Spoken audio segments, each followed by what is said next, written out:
ગાંધીનગરમાં અખિલ ભારતીય પત્રકાર સુરક્ષા સમિતિનું રાષ્ટ્રીય મહાઅધિવેશન યોજવામાં આવ્યું હતું. ગાંધીનગર સ્થિત વિશ્વ ઉમિયાધામ ખાતે અખિલ ભારતીય પત્રકાર સુરક્ષા સમિતિ દ્વારા રાષ્ટ્રીય મહાઅધિવેશનનું ભવ્ય આયોજન કરવામાં આવ્યું હતું. દેશના 20 જેટલા રાજ્યોમાંથી મોટી સંખ્યામાં ઉપસ્થિત પત્રકારોએ લોકશાહીના ચોથા સ્તંભ સમાન પત્રકારોના હક્કો, તેમની સુરક્ષા અને કલ્યાણકારી યોજનાઓ અંગે વિસ્તૃત ચર્ચા વિચારણા કરી પત્રકાર એકતાનો સંદેશ આપ્યો હતો. અધિવેશનને સંબોધતા એબીપીએસએસના રાષ્ટ્રીય અધ્યક્ષ જિગ્નેશભાઈ કાલાવાડિયાએ જણાવ્યું હતું કે વર્ષ 2016માં ચોટીલાથી શરૂ થયેલી આ સમિતિ આજે વટવૃક્ષ બનીને દેશભરમાં કાર્યરત છે.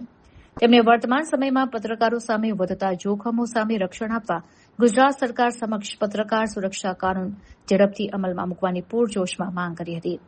આ પ્રસંગે પક્ષપાતથી પર રહીને કેબિનેટ મંત્રી કુંવરજી બાવળિયા, મંત્રી કાંતિભાઈ અમૃતિયા, આપ નેતા ઈશુદાન ગઢવી, કોંગ્રેસના વરિષ્ઠ નેતા ભરતસિંહ સોલંકી, ધારાસભ્ય ધવલસિંહ ઝાલા સહિતના અગ્રણીઓએ પત્રકારોની સુરક્ષા મુદ્દે એક સુરે સમર્થન જાહેર કર્યું હતું.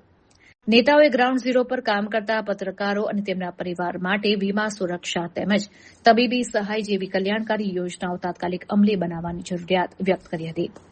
ગુજરાતના ખૂણે ખૂણેથી આવેલા પત્રકારોના સક્રિય જોડાણથી આ અધિવેશન સફળ બન્યું હતું અને અંત બાદ ધવલભાઈ માકડિયાએ સૌનો આભાર માન્યો હતો.